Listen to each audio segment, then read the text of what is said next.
Bom pessoal, vamos falar agora da parte de força de atrito, é uma espécie de aplicações de lei de Newton, né? Aplicações de força, para a gente encerrar esse conteúdo do curso. Bom, para fazer isso, eu vou abordar de uma forma mais resumida possível, para não complicar a vida da gente. Tá? A gente já comentou que um dos pensamentos antigos seria que o estado de equilíbrio do corpo seria parado, pois ao se jogar um objeto, ele eventualmente acaba parando. E Galileu percebeu que se você aumentasse o grau de polidez da superfície, tanto do corpo como da superfície sobre a qual um corpo estivesse deslocando, o corpo ia percorrer uma distância cada vez maior. Tão maior seria quanto maior fosse o grau de polidez dessa superfície. E a força responsável por parar esses objetos, quando eles eventualmente param, são as forças de atrito. Tá bom? Então, se você pegar dois corpos, colocar um bloco, por exemplo, sobre uma superfície e lançar esse bloco aqui na horizontal, eventualmente ele vai parar. Eventualmente vai parar porque existe um atrito entre a superfície desse vidro e a parte aqui de baixo desse bloco. A ideia aqui é modelar essa força de atrito. Para modelar, eu vou desenhar um gráfico aqui, ó.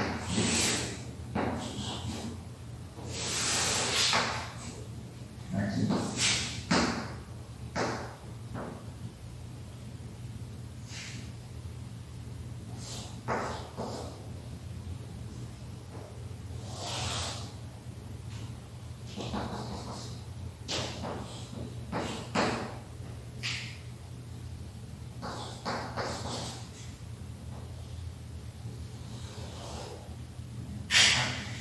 Essa curva é o seguinte, é força aplicada na vertical força de atrito na vertical e força aplicada na horizontal. Tá? Imagine que você tem esse sistema aqui, um bloco e uma superfície, e você vai aplicar uma força F aqui. Ó. Essa aqui é a força aplicada. Esse eixo aqui, ó, diz a respeito do módulo dessa força, tá bom? Então, se a gente vai imaginar uma situação dessa, eu começo a puxar essa cadeira aqui, por exemplo, eu aplico uma força nessa cadeira e inicialmente essa cadeira está em repouso. Se eu aumento a força que eu aplico nessa cadeira, essa cadeira continua em repouso. Então, quer dizer que existe uma força da superfície nessa cadeira no sentido contrário à minha força aplicada. Essa força eu chamo de força de atrito, tá bom? E à medida que eu aumento essa velocidade da força, então, essa força de atrito vai aumentando, até o valor que essa cadeira começa a entrar em movimento. Nesse ponto em que a cadeira começa a entrar em movimento, essa aqui, ó, é a força de atrito. Eu vou colocar um E estático aqui, ó, e ela é máxima. Nesse ponto aqui, ó, em que o corpo começa a entrar em movimento, essa força é máxima. Tá? E a partir desse momento, continua existindo atrito entre a superfície do piso e a cadeira, mas só que essa força tem um valor ligeiramente menor. Essa parte aqui, então, é a parte em que existe deslizamento da cadeira, da superfície da cadeira e o piso. Essa parte é a parte dinâmica.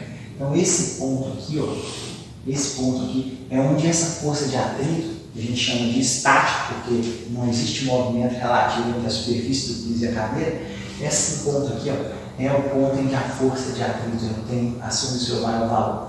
Para qualquer força aplicada acima disso, começa a haver um deslizamento e essa força de atrito passa a ter valores inferiores àquela de atrito estático máximo. Tá? E essa questão de atrito, ela é muito interessante, porque atrito não é uma coisa ruim. Tá? Em muitas situações, a gente tende a se livrar de atrito. Por exemplo, quando você está trabalhando na melhoria da eficiência de motores de carro, coisas assim, a ideia é se livrar o quanto puder de atrito.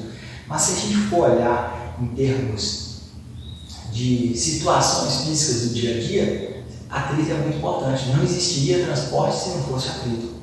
Se você imagina, se não existisse atrito entre o seu piso e o chão, como você iria caminhar?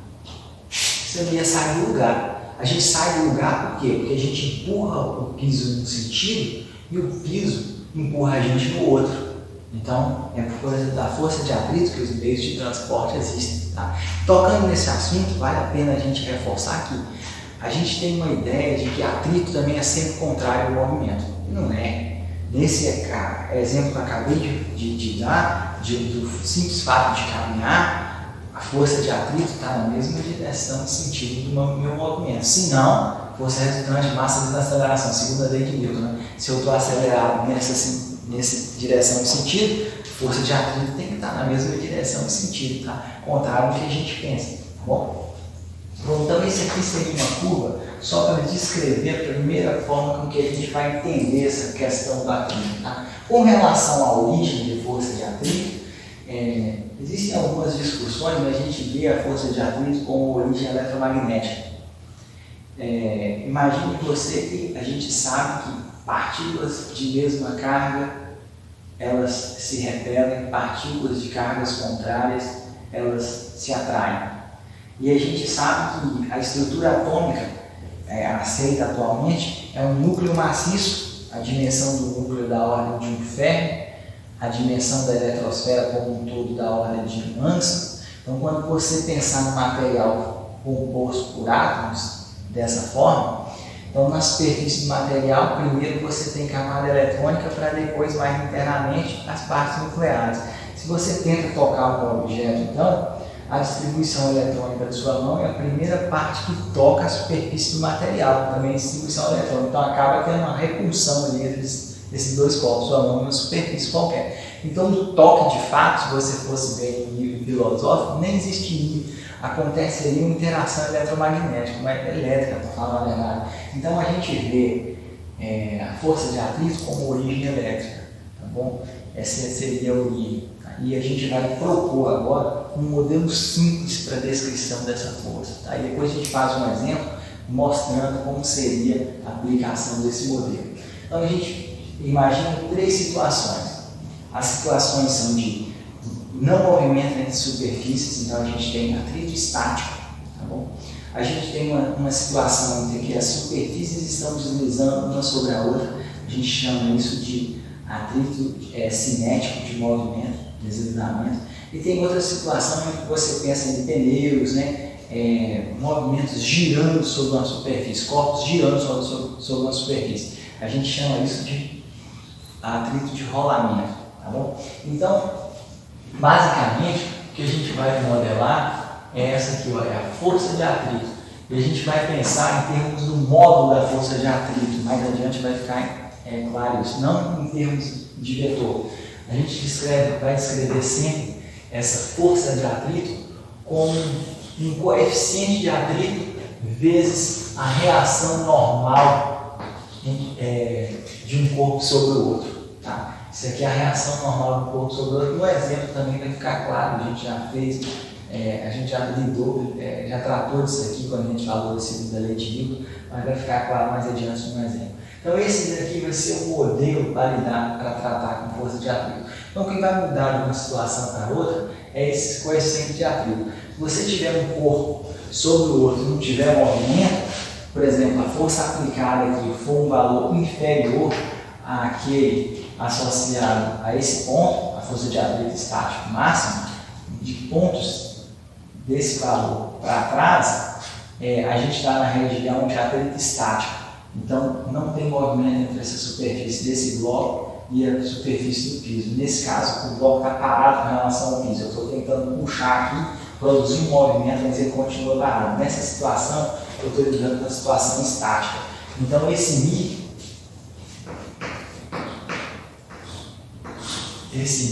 ele vai assumir três valores. Mi estático, quando você não tem movimento. Mi cinético, quando você tem deslizamento, e Mi de rolamento, quando você tem situação de rolamento, tá bom? Vale a pena perceber também, é bem interessante a gente perceber também que a análise dimensional mostra que do lado esquerdo dessa equação a gente tem força, Newton, né? Força é Newton, no sistema internacional. Então do lado esquerdo a gente tem que ter Newton também. do lado esquerdo e aqui do lado direito a gente tem que ter Newton também. Se a gente tem que esse produto aqui é Newton, força dada em Newton, disciplina internacional, unidade de Mi não existe, é adimensional. Mi é adimensional, é só um número, tá bom? Não é acompanhado de unidade de medida, tá bom? Então, portanto, Mi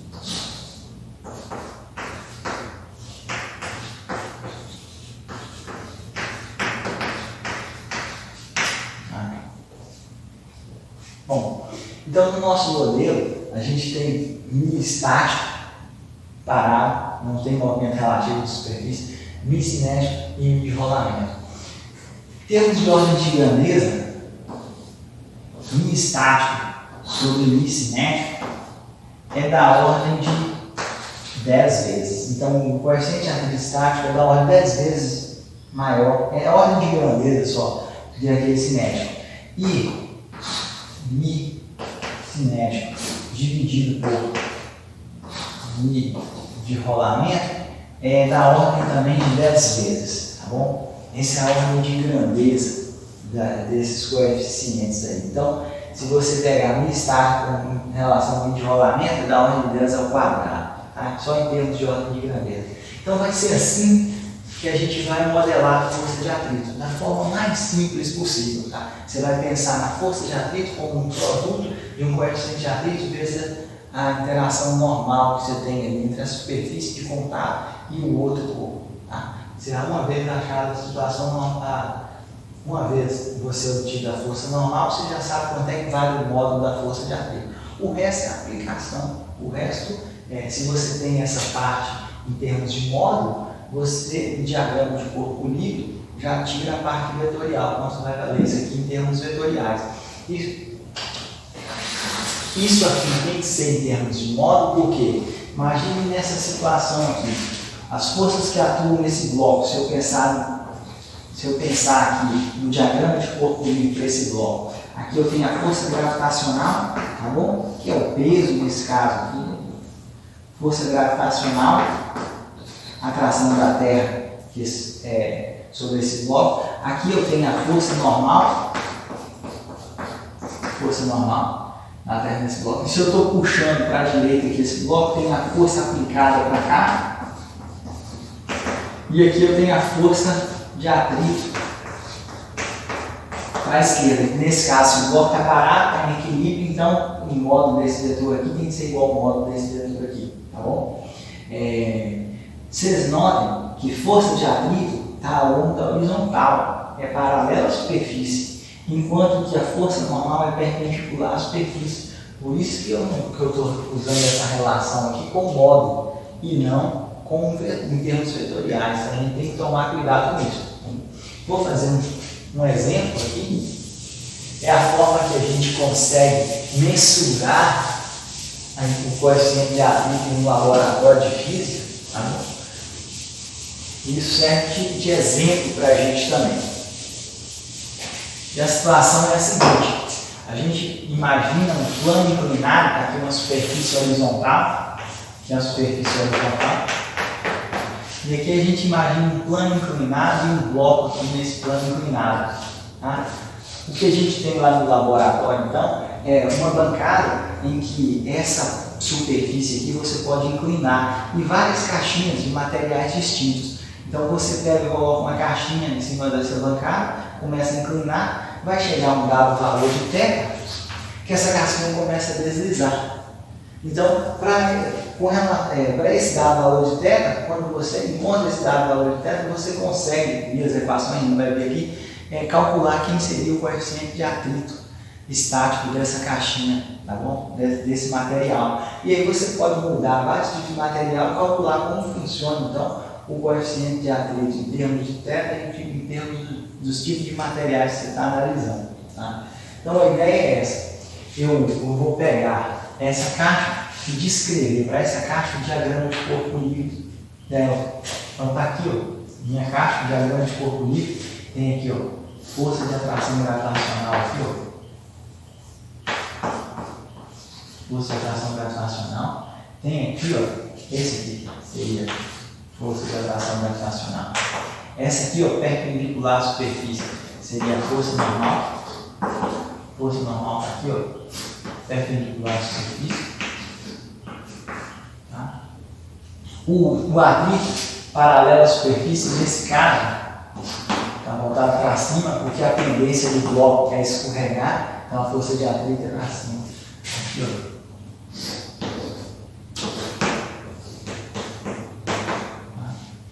E a ideia, então, é calcular quanto vale o I, nesse caso, o I estático. Tá? Se a gente passar um sistema de eixos aqui, ó, Y nesse sentido, tá?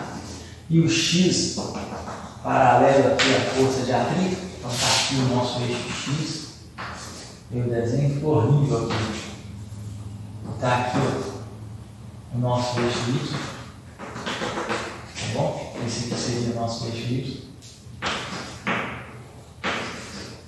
E a gente vai descrever, então, segundo a lei de Newton para esse sistema. Força resultante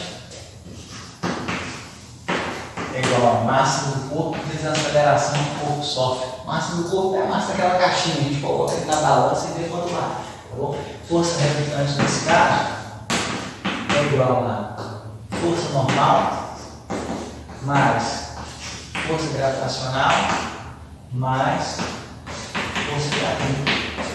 Tá aqui. Então, o que eu preciso fazer agora? Próximo passo. Já usei meu sistema, já descrevi minha força resultante, já escolhi meu sistema de coordenadas cartesiano. Tá aqui. Meu referencial parado, estou lá no solo olhando aquela coisa acontecer. Agora eu decomponho esses vetores nesse meu sistema de coordenadas. Então, tem esse meu sistema de coordenadas.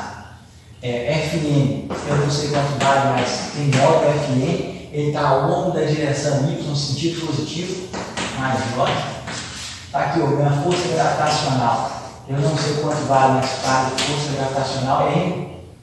Força gravitacional é massa do bloco vezes G. Nesse caso, o campo gravitacional na superfície da Terra, 9,81 metros por segundo ao quadrado, aproximadamente. Ele aponta na vertical, de cima para baixo. Então, só que agora eu tenho que decompor esse camarada aqui, né? Eu sei que esse vetor aqui, ó, ele tem duas componentes. Ele tem essa componente aqui, ó, FG X, e ele tem essa parte aqui, ó, FG Y, tá bom? E esse ângulo aqui, ó, esse ângulo aqui eu vou chamar de θ, e é basicamente o mesmo ângulo aqui, ó, θ, tá? E a gente consegue mostrar que esse ângulo é θ por relações, você consegue mostrar usando geometria plana, mas uma forma física de a gente perceber que aquele ângulo é θ é o seguinte: se eu pego esse plano e tendo ele para a horizontal, para ele ficar um plano reto, esse ângulo aqui vai para zero, θ vai para zero. E esse ângulo aqui, ó, o peso tende para a direção vertical. Então esse ângulo aqui vai para zero quando esse ângulo vai para zero. Então aqui tem que ser θ. E não aqui, como às vezes a gente confunde. Tá bom? Então se a gente pega e faz um triângulo retângulo, isso aqui, tem aqui, ó.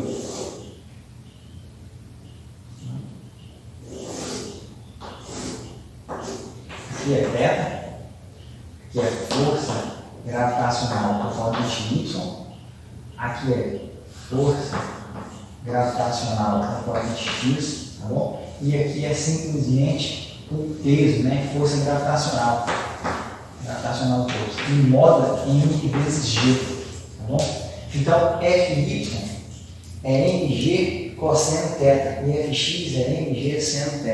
Então, essa parte de força gravitacional eu vou descrever como força gravitacional componente X mais força gravitacional em Y. E cada uma delas nesse caso, força gravitacional, que é o módulo mg vezes, nesse caso aqui, ó, é a projeção seno θ.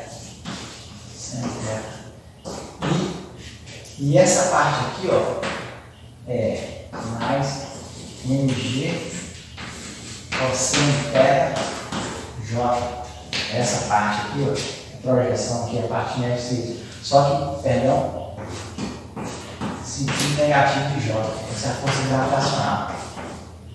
E a força de atrito, e por fim a força de atrito, eu sei que ele tem um módulo que é força de atrito, tá? E ele aponta na direção X, sentido negativo de X. Daí eu resolvo esse sistema. A gente vem para cá, vou colocar tudo que é J em evidência, tudo que é I em evidência, tá bom? Então eu tenho ali, ó, força normal menos mg cosseno de θ J mais parte de I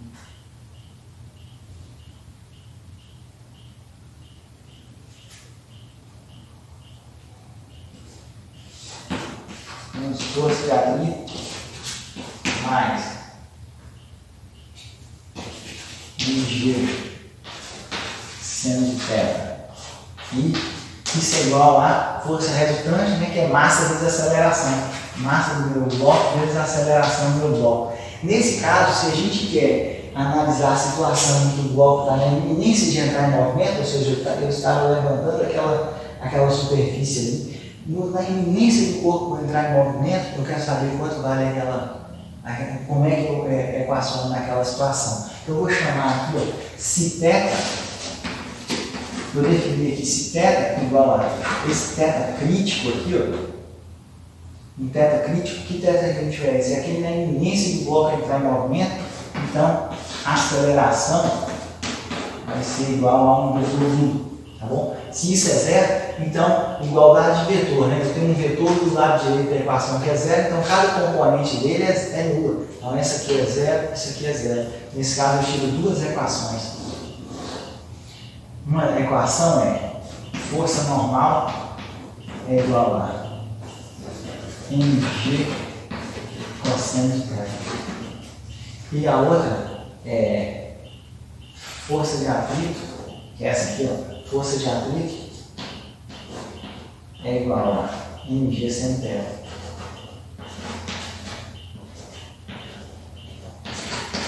Tá bom?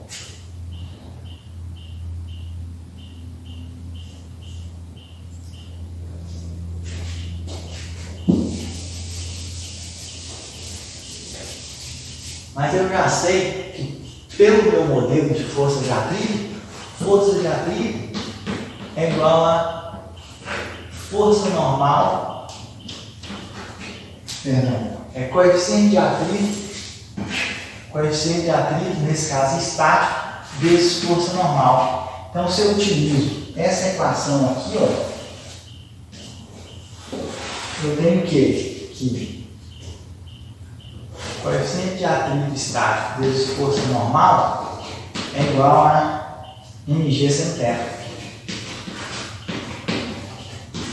Por outro lado, a gente viu que para essa situação de inclinação, a força normal é mg cosseno θ. Se eu tivesse plano inclinado, um plano normal sem inclinação alguma, θ seria 0, cosseno de 0, 1, a força normal nesse caso seria igual ao peso. A não ser que tivesse alguma coisa em cima daquele bloco ali, então, mas se há uma situação para plano reto, força normal é igual ao peso. Então eu sei aqui, ó, que Fy da primeira situação, Fy é F cosseno θ, é mg cosseno de θ. Então tem aqui que mg cosseno θ é igual. Portanto, simplifico a massa aqui dos dois lados, simplifico a gravidade aqui dos dois lados, eu chego à conclusão que μ estático é igual a seno de θ sobre cosseno de θ. E, portanto, isso aqui é igual a... Então, lá no laboratório, você consegue calcular, você consegue demonstrar quanto é que vale esse... Calcular experimentalmente quanto é que vale esse esse coeficiente de atrito estático aí, dado o material do seu bloco, dada a superfície, dada aquela inclinação que você consegue obter antes do bloco começar a entrar em movimento, tá bom? Uma vez achado o θ, você substitui naquela tabela, tangente de θ, dá o coeficiente ali, o μ daquelas duas superfícies, tá? Por fim, eu vou fazer uma última observação aqui e a gente acaba com essa parte de atrito e depois a gente só faz mais uma aula resolvendo exemplos para clarear mais essa ideia. Bom, muitas vezes a gente tende a imaginar que quando você está em um carro ou está andando de bicicleta, o atrito associado à superfície do pneu, o pneu e a superfície do vidro, seria um atrito de deslizamento. E não é, ele é um atrito estático, só que é um estático de rolamento. Porque não existe, a não ser que você esteja cantando o pneu, né, deslizando sobre a superfície, a não ser nessa situação, o outro seria estático, não existe deslizamento numa situação normal entre o pneu e o vidro. E para entender isso, é só a gente imaginar a seguinte situação. Se você está dentro de um carro ou uma bicicleta que tem um medidor de velocidade, a gente chama isso de velocímetro, quando você olha para o velocímetro e faça aquela leitura, se você imaginar o pneu como um todo, lá no centro do pneu, então, se não existe deslizamento do pneu com a superfície do vidro, o centro do pneu, no carro como um todo, está se deslocando com aquela velocidade. Então, se você olhar para o tronco do centro do pneu, ele vai ter uma velocidade aqui, ó, de deslocamento. Eu vou chamar essa velocidade de velocidade de centro de massa.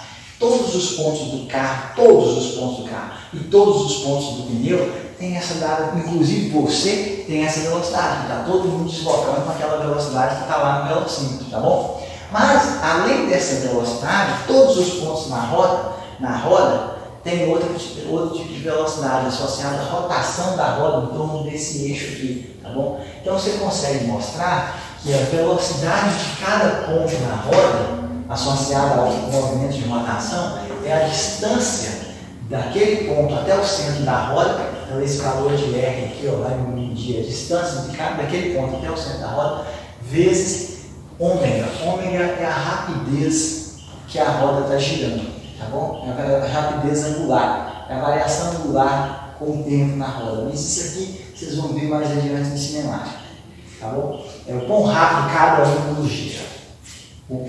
Então, nesse ponto superior, então se a gente pegar um ponto aqui, ó, a essa distância aqui, R vezes ômega, eu tenho o valor desse ponto aqui, ó, em termos angular. Além dessa velocidade então, de deslocamento para a direita, todos os corpos têm uma velocidade daquela forma.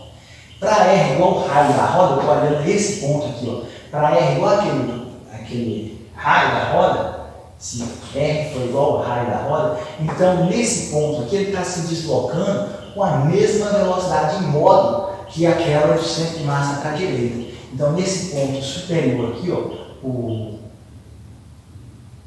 a gente tem essa velocidade aqui do centro de massa, que é aquela do carro como um todo, e a gente também tem essa velocidade aqui do centro de massa, que é essa com relação à rotação. Então a gente tem 2 vezes centro de massa para esse ponto aqui. Para esse ponto aqui, por exemplo, a gente tem essa velocidade do centro de massa, que é essa da roda como um todo mundo se deslocando para a direita, e nesse ponto, a velocidade tangente aqui, ó, é a de rotação, está para cá. Aqui a gente tem a velocidade do centro de massa, só que para baixo. Então, um ponto aqui, por exemplo, na roda, a velocidade é a velocidade resultante. A velocidade resultante aqui, ó. Essa é a velocidade resultante, tá bom? Esse ponto aqui, por exemplo, na roda, esse ponto aqui, ó, ele tem uma velocidade do centro de massa para cá, tá bom? Que é a velocidade do pneu como um todo, e ele tem aqui, ó, tangente à superfície, aqui a velocidade do centro, tangente a esse círculo, ele tem essa velocidade do centro de massa, ele tem em módulo aqui, ó, só que eu vou colocar um linha aqui, perdão, só para em módulo, essa velocidade aqui tem o mesmo valor que esse, só que ele aponta para baixo, aqui, sentido de cima para baixo, tá bom? Aqui eu vou colocar uma velocidade do centro de massa, 2 linhas, porque em módulo ela tem essa velocidade aqui, é a mesma dessa, que ela se mostra para cá como um todo, só que nesse caso, como é a de rotação, ela está aqui tangente a esse ponto. Então, eu estou colocando duas linhas para diferenciar esse vetor desse aqui, porque apesar de eles serem o mesmo modo, eles têm sentido em direções distintas. Então, está aqui, ó.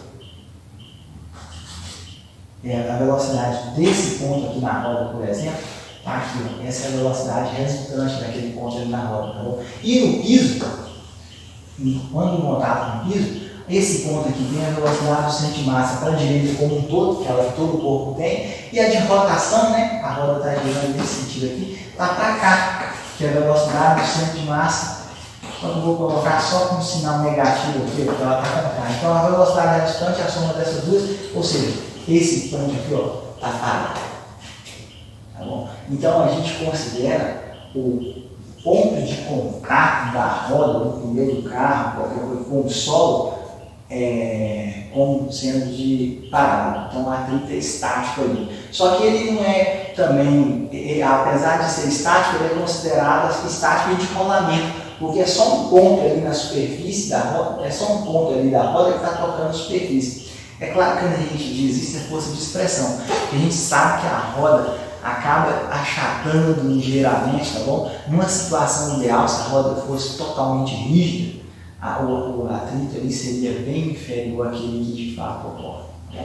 Então, por isso que o atrito de rolamento, a gente considera ele como sendo estático, só que de rolamento, né? Ele tem um coeficiente angular, ele tem um coeficiente de atrito bem inferior àquele de estático, quando você está vendo superfícies grandes ali em contato, tá? Com áreas grandes ali em contato, tá bom? Bom, então é isso, a parte de atrito, não tem muito o que lidar com isso, tá? A gente já falou da origem de força de atrito, que é a origem elétrica, a gente modelou força de atrito, que é o módulo dela, é o coeficiente de atrito vezes a força normal, e o resto é a aplicação, tá bom? Que a gente vai fazer no próximo encontro, tá? A partir de exemplos, beleza?